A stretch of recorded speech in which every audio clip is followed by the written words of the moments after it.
नमस्कार साथियों, स्वागत है आप सबका शिव सर पीसीएस क्लास पे। जैसा कि आप सबको मालूम है कि हमारे इस चैनल के माध्यम से विभिन्न परीक्षाओं की तैयारी करवाई जाती है। उसी क्रम में आपका संडे स्पेशल रिवीजन क्लास में आज 50 क्वेश्चन पॉलिटी के रखे गए हैं, जो कि आगामी परीक्षाओं के लिए बहुत ही महत्वपूर्ण है। ठीक है, तो इसको हम लोग एक एक करके देखेंगे।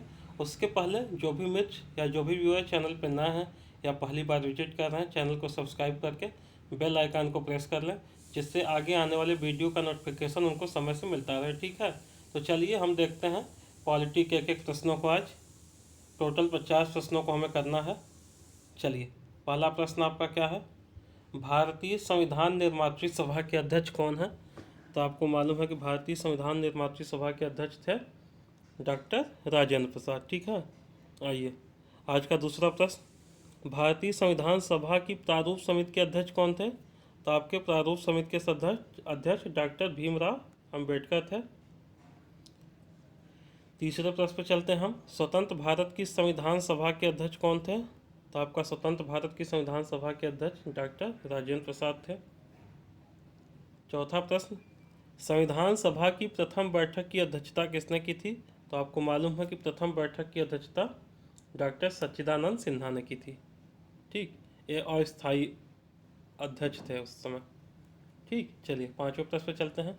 संविधान सभा के सम्मुख संविधान की प्रस्तावना का प्रस्ताव किसने रखा? तो आपको मालूम है कि संविधान की प्रस्तावना का प्रस्ताव रखा था किसने रखा था? जवाहरलाल नेहरू ने। ठीक, आइए छठे प्रश्न पर चलते हैं। संविधान सभा में उद्देश्य प्रस्ताव निम्न में से किस एक के द्वारा प्रस्तुत किया गया? तो आपको मालूम है कि उद्देश्य प्रस्ताव जवाहरलाल नेहरू द्वारा प्रस्तुत किया गया था। ठीक, आइए आज के 7वें प्रश्न पे। निम्नलिखित में से संविधान की संघ संविधान समिति का अध्यक्ष कौन है? किसका? संघ संविधान समिति का अध्यक्ष। तो आपके संघ संविधान समिति के अध्यक्ष जवाहरलाल नेहरू जी थे। ठीक है, आइए आज के 8वें प्रश्न पे चलते हैं। 8वां प्रश्न हमारा कह रहा है, संविधान सभा की प्रांतीय संविधान समिति का अध्यक्ष कौन था? तो आपके प्रांतीय संविधान समिति के अध्यक्ष थे सरदार वल्लभ भाई पटेल। ठीक, आइए आज के 9वें प्रश्न पे चलते हैं हम। संविधान पांडुलेखन समिति का निम्न में से कौन सदस्य नहीं था? ठीक, यहाँ देखिए, अब ध्यान दीजिएगा, यहाँ नहीं है पूछा गया है। संविधान पांडुलेखन समिति। ठीक, तो आपके भीमराव अम्बेडकर थे, राजेंद्र प्रसाद थे, जवाहरलाल नेहरू नहीं थे। ठीक, तो आपका पूछा गया है कौन नहीं था, तो जवाहरलाल नेहरू नहीं थे इसके सदस्य पांडुलेखन समिति के। ठीक, आइए आज के 10वें प्रश्न पर चलते हैं। संविधान सभा के निर्माण के समय संवैधानिक सलाहकार कौन था? तो आपके संवैधानिक सलाहकार कौन थे? BN राव। ठीक, आइए आज के 11वें प्रश्न पर चलते हैं। संविधान सभा का प्रथम प्रारूप किसके द्वारा तैयार किया गया था? तो आपका प्रथम प्रारूप किसके द्वारा तैयार किया गया था? BN राव के द्वारा। आइए आज के 12वें प्रश्न पे चलते हैं। संविधान सभा की स्थापना की गई थी। संविधान सभा की स्थापना कब की गई थी? 9 दिसंबर 1946। ठीक, और इसी दिन अस्थायी अध्यक्ष कौन थे? डॉक्टर सच्चिदानंद सिन्हा। चलिए 13वें प्रश्न पे चलते हैं। भारत की संविधान सभा का प्रथम अधिवेशन कब शुरू हुआ? तो आपका प्रथम अधिवेशन 9 दिसंबर 1946 को ही प्रारंभ हुआ था, जिसकी अध्यक्षता किन्होंने की थी? डॉक्टर सच्चिदानंद सिन्हा ने। राष्ट्रपति के अध्यादेश निर्गत करने की शक्ति प्रेरित है। क्या पूछा गया है आपका? राष्ट्रपति के अध्यादेश निर्गत करने की शक्ति है, तो ये आपका है भारत सरकार अधिनियम 1935। बी ऑप्शन हो जाएगा। ठीक, आइए 15वें प्रश्न पे चलते हैं। 15वां क्वेश्चन आपका है आज का, किस अधिनियम ने भारतवासियों को अपने देश के प्रशासन में कुछ हिस्सा लेना संभव बनाया? ठीक, तो ये आपका है चार्टर एक्ट 1833 के तहत भारतवासियों को प्रशासन में कुछ हिस्सा लेना संभव बन गया उसके बाद। चलिए 16वें पे चलते हैं। निम्नलिखित अधिनियमों में से किस अधिनियम के फलस्वरूप बर्मा भारत से अलग हुआ? तो बर्मा भारत से कब अलग हुआ था? गवर्नमेंट ऑफ इंडिया एक्ट 1935 के तहत अलग किया गया था बर्मा को। 17वें प्रश्न पे चलिए। एक निर्वाचित संविधान सभा द्वारा भारत के संविधान का निर्माण करने का प्रस्ताव किया गया था। ठीक, तो आपका क्या होगा? क्रिप्स मिशन द्वारा। ठीक, भारत के संविधान का निर्माण करने का प्रस्ताव किसने दिया था? Cripps Mission. ठीक, चलिए 18वें प्रश्न पर चलते हैं। निम्नलिखित में से कौन 1946 ईस्वी में गठित प्रथम राष्ट्रीय सरकार का सदस्य नहीं था? प्रथम अंतरिम राष्ट्रीय सरकार, तो जो प्रथम अंतरिम राष्ट्रीय सरकार बनाई गई थी उसमें कौन कौन थे सदस्य, पहले ये देख लीजिए आप, तो नहीं अपने आप मालूम चल जाएगा। सी राजगोपालाचारी थे, राजेंद्र प्रसाद ये भी थे, जगजीवन राम ये भी थे। तो पूछा गया है आपसे कौन नहीं थे, तो क्या हो जाएगा? Doctor S Radha Krishnan. ठीक है, चलिए हम 19वें प्रश्न पे चलते हैं। भारत के लिए संविधान की रचना हेतु संविधान सभा का विचार निम्नलिखित में से सर्वप्रथम किसने प्रस्तुत किया था? तो संविधान सभा का विचार किसने प्रस्तुत किया था? सबसे पहले आपका हो जाएगा स्वराज पार्टी 1934 में। ठीक, आइए चलते हैं हम आज के 20वें प्रश्न पे। भारत में न्यायिक पुनरीक्षण की संकल्पना निम्नलिखित में से किस देश से ली गई है? तो आपका ये संयुक्त राज्य अमेरिका से लिया गया है, न्यायिक पुनरीक्षण की शक्ति। ठीक है, आइए हम आज के 21वें प्रश्न पे चलते हैं। भारत की संघात्मक व्यवस्था निम्नलिखित में से किस देश से संबंधित है?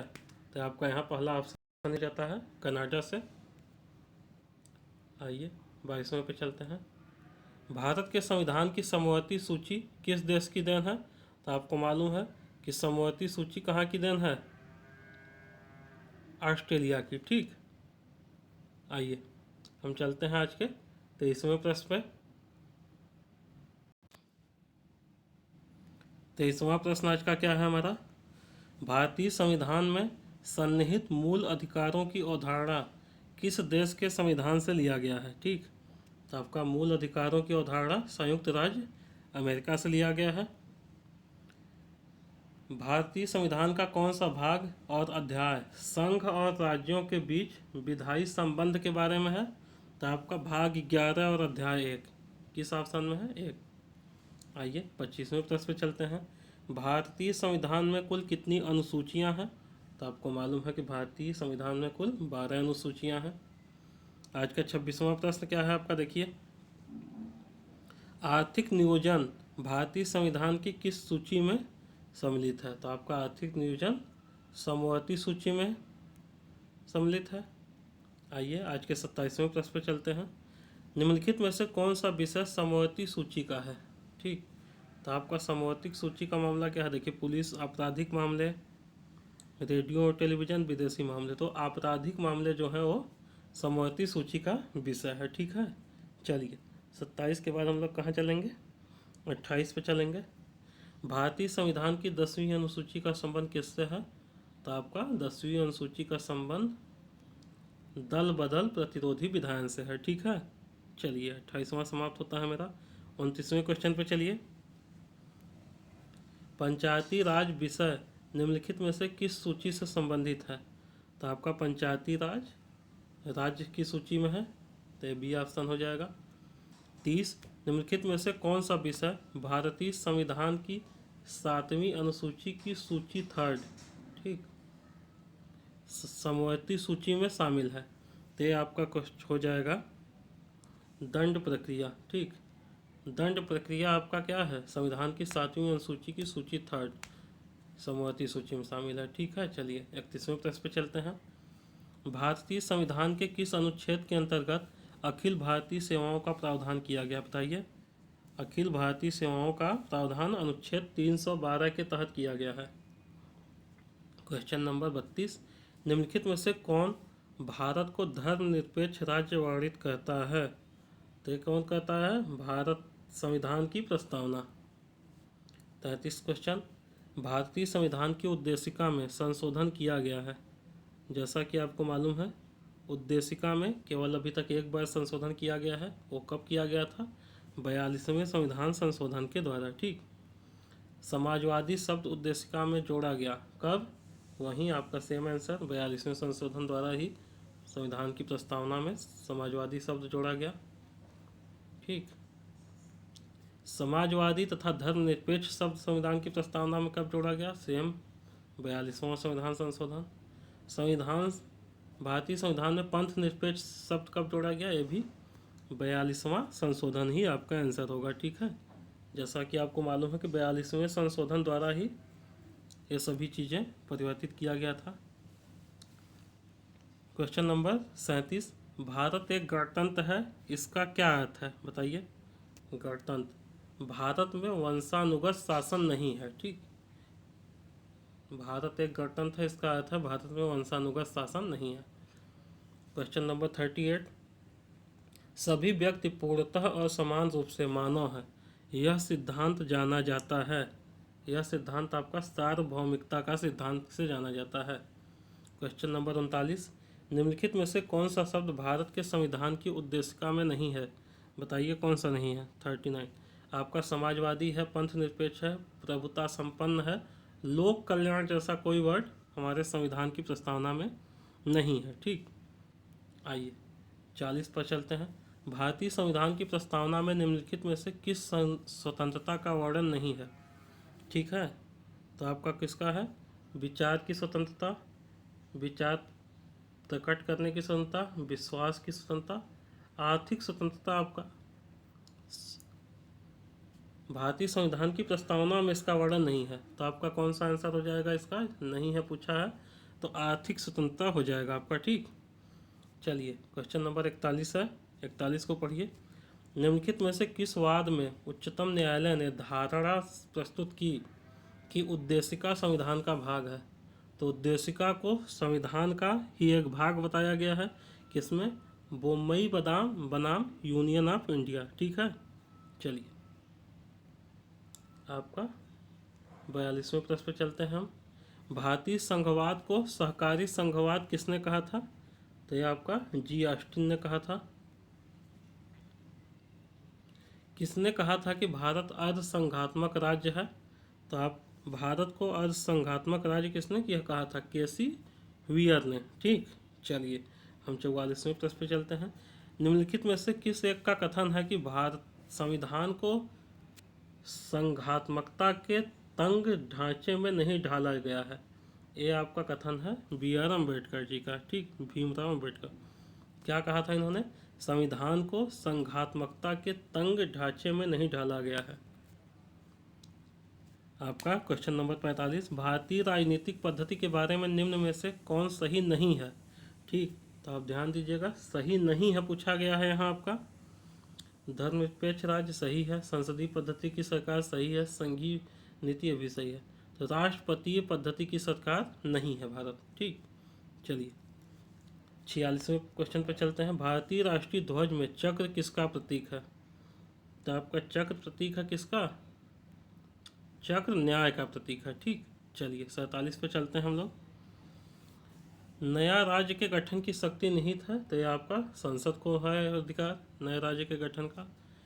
क्वेश्चन नंबर 48, यदि भारतीय संघ में एक नए राज्य का सृजन किया जाना है तो संविधान की किस अनुसूची का संशोधन करना आवश्यक होगा, तो आपका प्रथम अनुसूची का संशोधन करना होगा।